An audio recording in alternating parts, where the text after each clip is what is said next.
Para bang ano, parang sinasabi nila pagka may nawala, may pumapalit.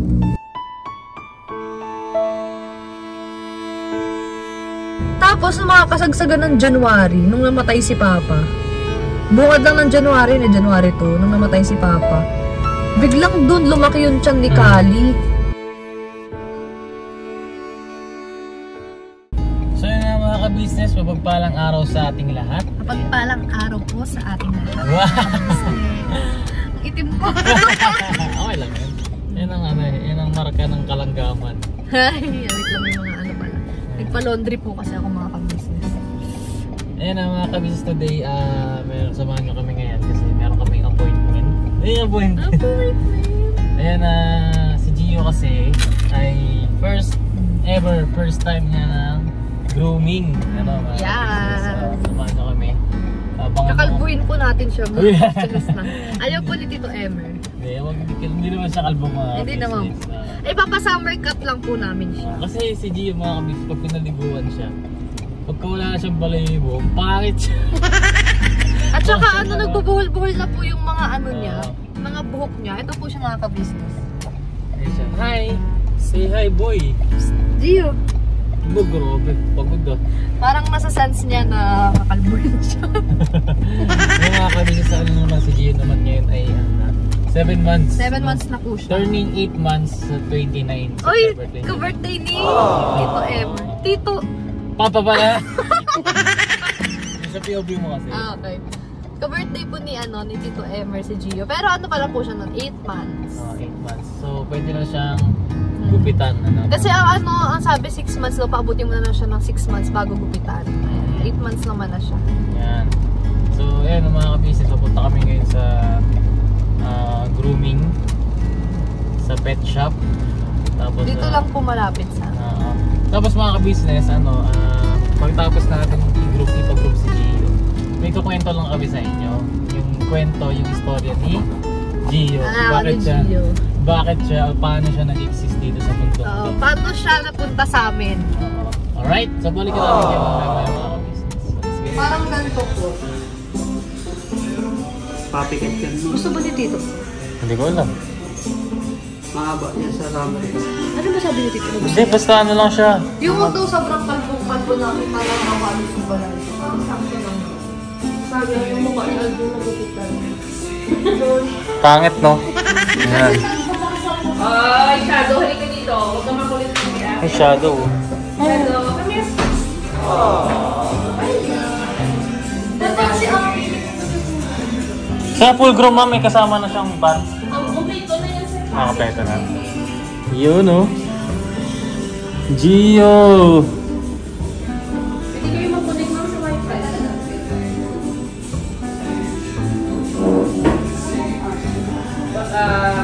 Hanapin niyo muna yung jack. Jesus, nakatingin sa akin. Ano yan, Gio? Nanginginig siya.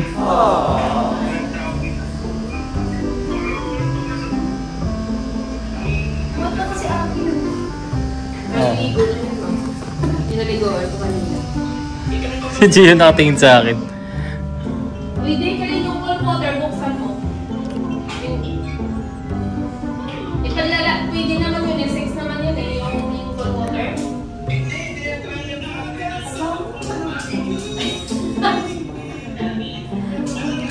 Babe lang siya, oh. Babe lang siya. Andun sa ano, sa baba. Ngayon na kayo magkikita? Ano to? Ano to? Nasaan ako? Hindi ko sigurado Oh. siya dito Gucci. Yeah, need help, mommy, sabi niya. Gucci yun. Drawer sa may side table sa kama. Katabi ng Burberry. Diyan, saan ka dadaan? Sa kuko. Halata pala pag ito. Pwede ko abangan yung helmet. Parang hindi na ako nag-uwi sa bahay. Hindi ko na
Sus, lumalaban na siya. Talaga?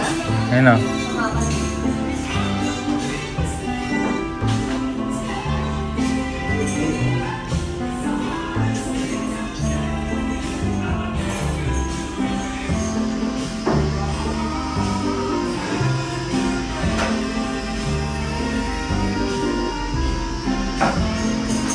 Lumalaban siya. Sino ka? Sino ka, Tamboy? Ay! Ay, boy!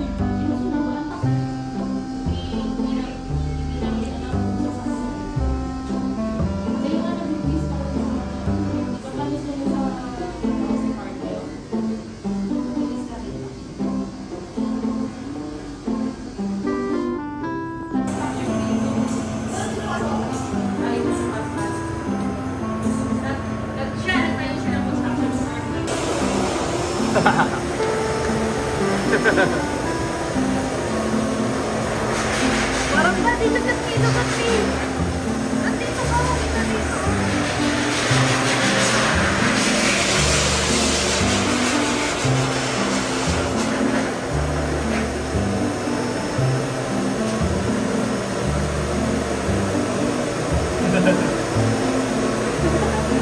Kami na pa tayo yung red blower dito.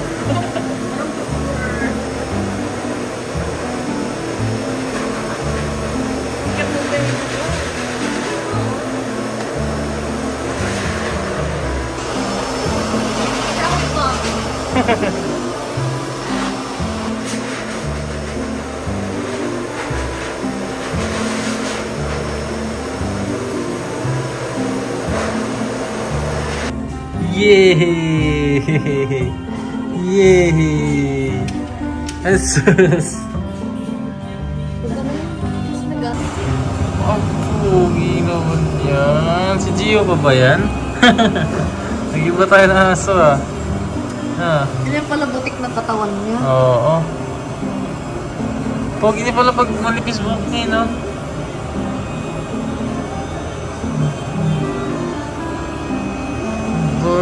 Pogi naman.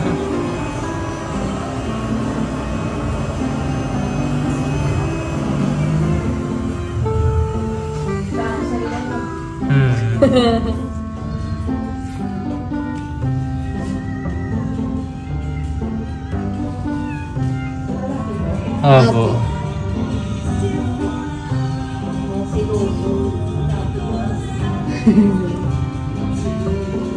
Nakikinig siya. Kasi ba pakiramdam niya bago na yung ano niya, balat niya. Wala, Uy na, malis tayo dyan.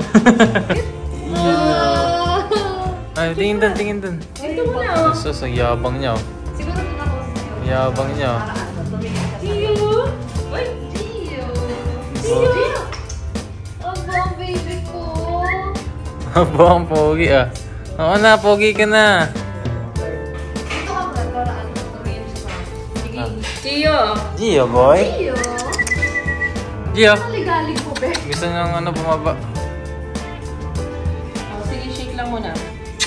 Stress daw siya. Gio. Gio. Gio. Ayun, nakuhaan niya. Ay, kaso. Kunting harap pa. Gio. Wah. Ay, nakakita ang pusa. Gio! Gio! Gio. Shh, dito ka tingin. Oh, Gio! Ito. Dito ka tingin sa pusa. Oh. Gio. Gio. Shh, Gio. Oh, pusa, pusa. Oh. Yan. Ano boy? Kamusta na? Ikaw ba yan? Ha? Ano Ikaw kaya ba si yan? Nila Lola, do? Ha? Ano Ba? Bango-bango mo ah. Ay, ganyan ka lang bumango ah. Ha?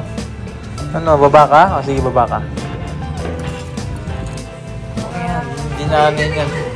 Lumiit ka ba? Gio! Gio!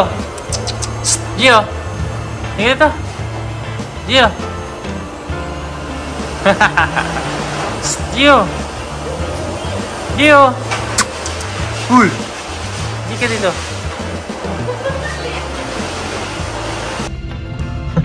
Nang-agaw na siya. Nagawa ka ng pwesto ah. Parang nagtatampo ka. Alam mo mahal yung mga aso namin, mga ka-business. Kapag pag ginugupitan po sila ni Papa dati, nagtatampo sila. As in, hindi sila namamansin, ano si Kali. Siya namamansin. Talaga?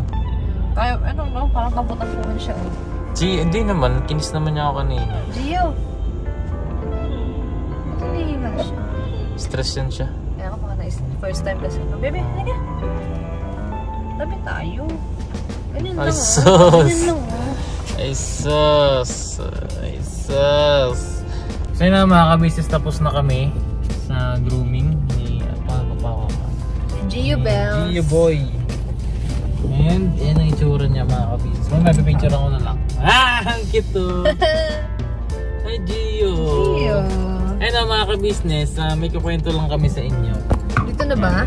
Oo, dito na. Wait lang. So yun na mga ka-business, nandito na kami sa Saranay. Bumili lang siya ng pati yung Watermelon, tsaka sayo. Ito sa akin, coffee.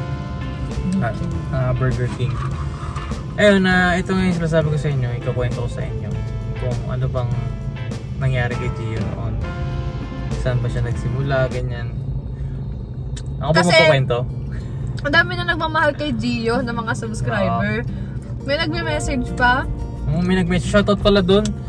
Minsan, wait, in-screenshot niya sa akin yung mga ka-business. In-screenshot ko to, sinend ko kay Ate Jal. Kasi natuwa ako dun sa comment. Ay, sa at saka may mga nagme-message din sa akin na nagsasend sila ng mga aso nila. Oo. Tapos hindi ko lang sila ma-replyan isa-isa kasi ang dami.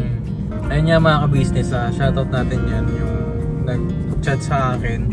Ayun na mga ka-business, sa mga hindi nare-replyan, no, sa mga PM ninyo, pasensya na kayo. Kasi sobrang dami po ninyo mga ka-business. At sa ganitong paraan na lang namin kayo mare-replyan sa pag-shoutout sa inyo. Kasi, ayun, para buuhan na, no, lahat na. And syempre, huwag kayong magsasawa, no? Nababasa naman po namin lahat ng mga Nababasa po namin.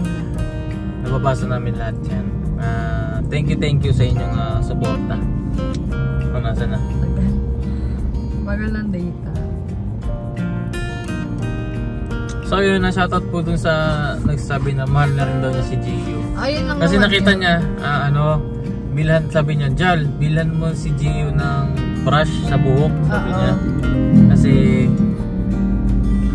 may ganoon din, yun din daw yung ginagamit niya sa aso niya. Tapos bandang dulo, mahal na rin daw niya si Gio. So ayun nga, si Gio kasi mga ka-business, anak siya ng aso nila Ate Jal na Shih Tzu. Ang tatay din nito ay Shih Tzu na mix na rin sila, kumbaga. Tapos anong nangyari kasi dyan, kwento ko muna sa pinakaumpisa. Sige. May aso po kami dati. Ayun po yung pure Shih Tzu, si Enzo. Pero namatay na po siya noong 2021, 9 years lang yung buhay niya. Tapos, si Enzo, ayun, pinakaunang aso talaga namin yun. And then, itong boyfriend ni ate dati, nag-uwi ng, hindi ko alam kung ano, inuwi ba ng boyfriend ni ate. Ano yun, si Adi. Ang ano naman po, ang breed naman po ng aso na yun is half German Shepherd, half Japanese Spitz. Ngayon si Enzo, ayun po, nabuntis itong si Adi, and then nagkaanak sila, si Kali. Ayun po yung nanay ni Gio.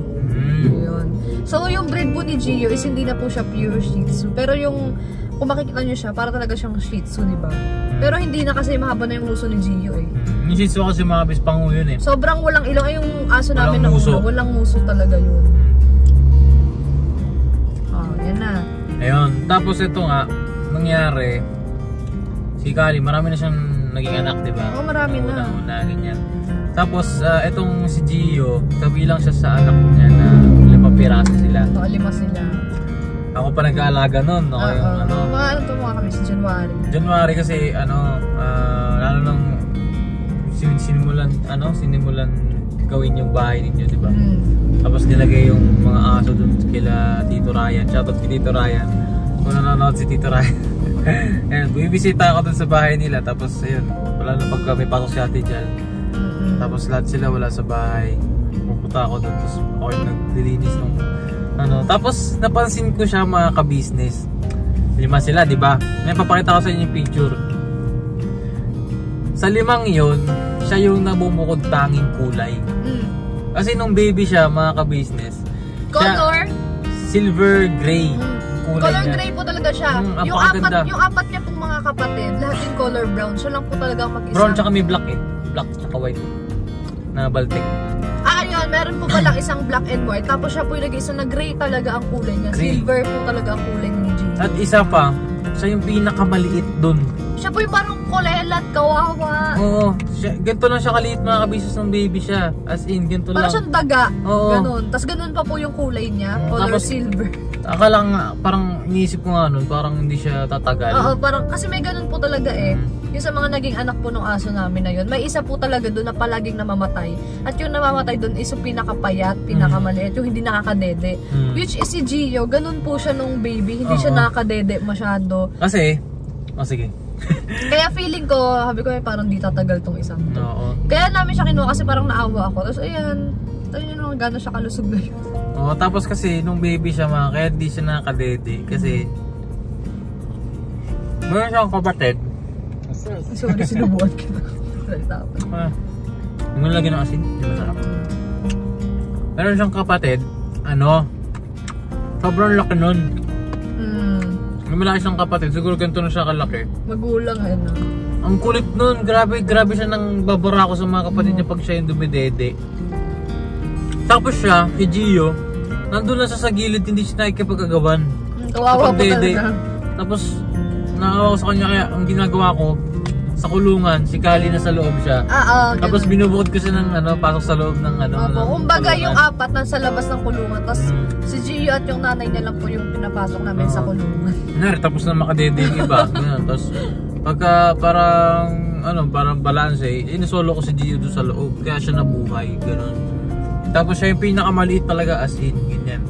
Tapos si Kali kasi, nanganak siya January 29. And hindi nila alam na buntis pala si Kali. Nagulat lang na sila, mga anak na. Opo, kasi sobrang magical nung nangyari. Kasi ang kwento nun mga kabisas naman, October po yun, nakasta si Kali ng anak niya. Ni Pin. Tapos, parang may sakit po kasi si Kali nun, parang hirap siya umihi, basta para siyang matamlay, para siyang may sakit po talaga. Tapos si Papa bukang bibig niya nun. Di ba, nakasta na nga po yung aso namin na yun. Laging bukang bibig ni Papa na hindi siguro nabuntisan si Kali kasi nga may sakit, parang may sakit. Tapos kasi mga kabisas, sobrang walang tiyan talaga si Kali, maski yung mga dede niya po. Di ba po kasi sa may mga aso dyan, once na nabuntis na po yung aso at parang medyo malapit-lapit na sila sa panganganak, medyo lumalawlaw na ang dede niyan eh. Pero si Kali, hindi po talaga lumawlaw yung dede, hindi man nang lumaki ang tiyan. Hanggang December yun. Laging bukang bibig ni Papa yan. Si Kali no, parang 2 months na. Si Kali no, 2 months na, hindi pa rin, parang di naman nabuntis. Yung aso ba, ilang months sila nabubuntis? 3 months lang, 3 months lang mga aso. Okay. So, October, November, December, January.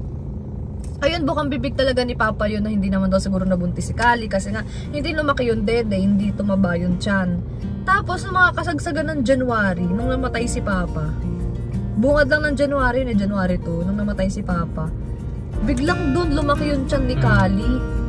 As in, parang sobrang lapit yan ng mga anak. Doon lang namin napagtatalo. Siguro buntis ko si Kali kasi sobrang laki ng tiyan at ng dede. Kasi nugot na kami ng anak na siya. Para bang parang sinasabi nila, pagka may nawala, may pumapalit. Ganun. Doon sa kung naniniwala kayo sa ganun. Kami naman kasi hindi. Naman kasi, depende sa tao. Baka lang. Nagkataon. Baka nagkataon lang talaga na maliit yung tiyan ni Kali. Pero kasi 5? 5 kasi. Kasi kung iisipin mo rin, di ba, parang ang naman, hindi nagpakita yung tiyan ni Kali kay Papa nung buhay pa siya. Tapos biglang nawala si Papa, biglang lumaki. Para bang hinipan. Ganon. Ayun yung naging kwento ng mga ka-business. Kaya ito si Gio. Mahal na mahal namin. Basta si Gio, patay nga ng bagong gupit. Ayan, tulog siya. Ay, sus, nakarinig, bumangon. Ay, lumipat na ng pwesto. Halika dito, Gio. Gio, huwag na tampo. Sus. Huwag na tampo-tampo. Ito na yung mga ka-business. Oh, marami na nagmamahal sa'yo. Wow! Ah! Hello, boy. Ito, taas pa natin siya. Ayan po siya. Yan. Oh, di ba? Press compress. Ayan. Medyo tahimik po siya. Na-stress siguro siya dun sa ano. Kasi first time po niya magpa-grooming mga business. Ano? Pinagalitan ka na. Bawal kasi mangingi pag kumakain. Ha? Stay lang ko. Oo. Sus, pabebe. Oh. Jesus. Basta natutuwa po talaga ako sa mga nagme-message, sa mga comment din about kay Gio. Tapos nakakatuwa talaga, parang Estrelita ata yun eh. Estrella. Nung nag-message na ano, mahal ko na rin si Gio. Thank you po sa inyong suporta. So yun mga ka-business. Sa mga may aso dyan, sana nakarelate kayo. And at sa mga magtatanong po kung nasan yung mga kapatid ni Gio, ayun naman po ay pinamigay na po namin. pinamigay na namin. Pero pag kami nagpapamigay, more on ako, mas gusto ko talaga sa marunong mag-alaga kasi hindi po namin binebenta yung mga tuta eh. Kasi ayoko silang pagkakitaan. Ayun nga mga ka-business kasi yung mga ganyang klase ng aso. Maraming bumibili ng ganyan. Tsaka mahal yan. Mahal po talaga yan. Mga Shih Tzu. Pero kami po, ako talaga, sila mama gusto nila ibenta para makabawi man lang daw sa mga nagastos, sa mga dog food, ganun. Pero ako ayoko talaga. kahit nung ano, nag-aaral pa lang ako na wala pa naman akong ambag sa pagpapakain sa mga tuta. Hindi ko talaga, ayoko talaga nung binibenta. Though hindi naman kami against dun sa mga Oo, hindi naman. Kanya-kanya naman tayo, di ba? Pero kasi parang para sa amin, ayun namin sila ibenta kasi hindi siya para pagkakitaan. Sa akin lang yun ha. Sa amin lang yun.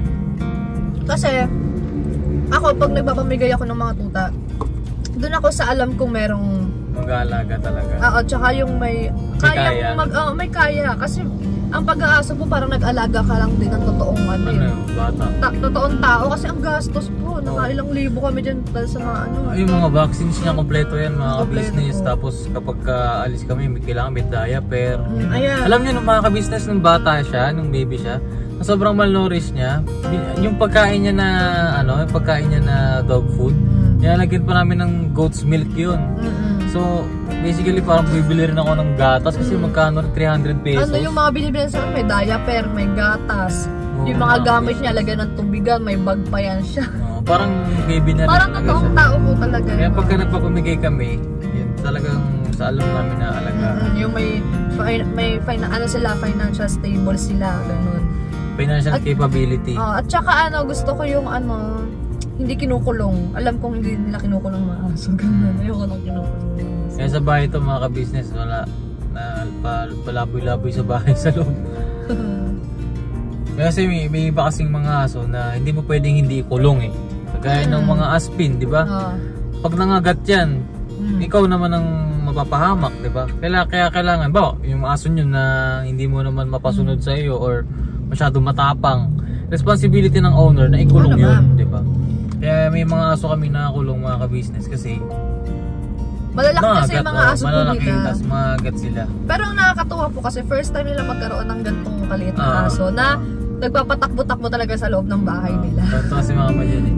Tapos ano pa bang sasabihin ko? At natutuwa po ako sa mga kagwangs. Kasi nung nag-tour po kami, parang sila yung nag-alaga kay Gio, sila yung nilalaro nila si Gio. Parang bunso. Parang bunso po talaga si Gio sa pamilya, sa Cabisas family. Natutuwa ako kasi malapit din sila sa aso. Walang may allergy sa aso, walang may ayoko niyan, gano'n. Lahat sila talaga binibaby si Gio. Lalo yun,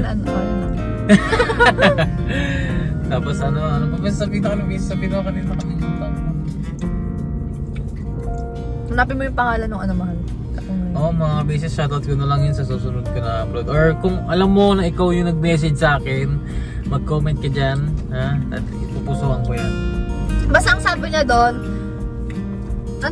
about sa raw? Suklayan? Jal, bilan mo ng ganito si Gio. Kasi ganyan din daw yung aso niya. Tapos nasabi niya doon sa dulo, love ko na rin si Gio. matatouch kami. Kaya yun mga ka-business, salamat na marami sa pagsama sa amin. Sana na-enjoy nyo yung vlog. At hindi ko pa na ipapakita to kay mama. Nantayin ko na ng reaction nila. Oo, kasi wala sila sa ano. Wala sila ngayon mga ka-business, doon sila sa bundok. So sa North Zachariah. Kung upload sila mga ka-business, pakisuportahan na lang mga ka-business. Salamat na marami sa inyo. So yun, hanggang dito na lang ang aming vlog. Pauwi na rin kami. Salamat na marami sa pagsama sa amin. Ay! Video natin yung reaction ni tita. Sige. Nasa bahay siya ngayon, di ba? Ngayon na mga ka-business. Alright, be right back. Kaya na mga ka-business, hindi na tayo sa bahay. Si Gio. Gio boy. Tignan natin yung magiging reaction nila mama. Nakita nila si Gio.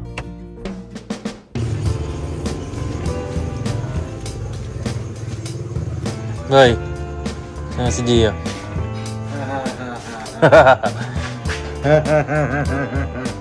Pogi ah.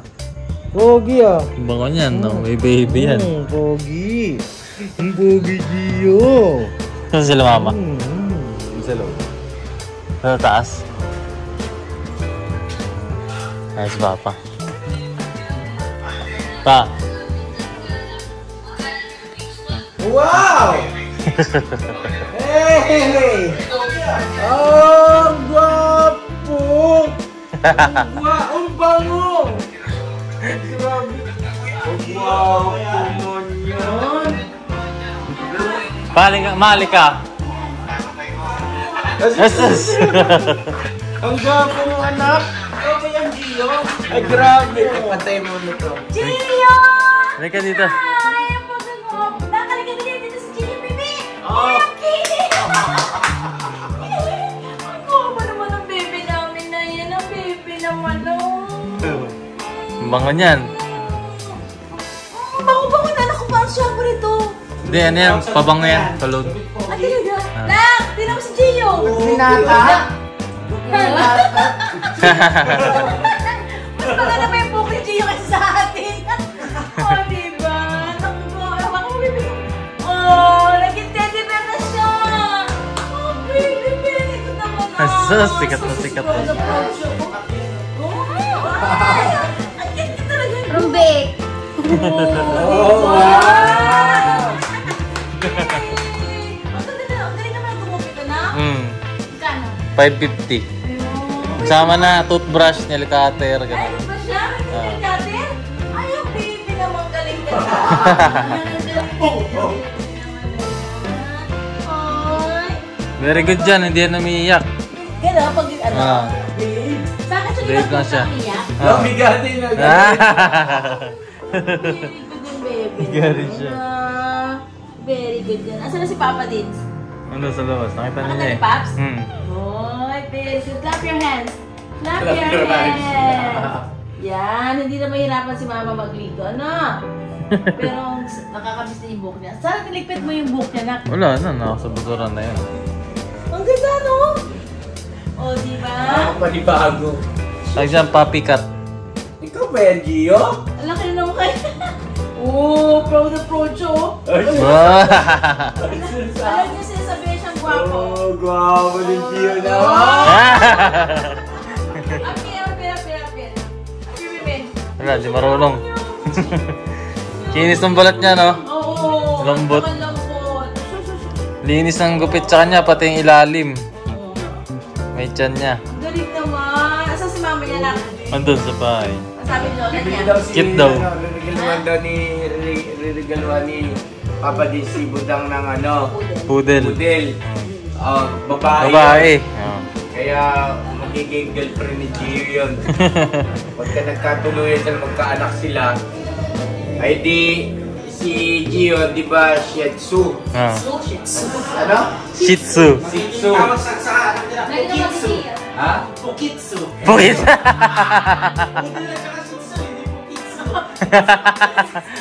Ano yun? Ano pa? Ano ba yan? Parang di pwede yun ah. Shitbull. Shitbull. Oh, shit po. Pushit. Pushit. Pushit. Hindi. Pa, Ay, ang bait-bait naman ng Gio. Sabi mo, di, balis ka na. Tapos na ako. Tapos na ako. Bye-bye. Hindi mo si Jan? Sige na, ingat Sige. Wala, ayaw.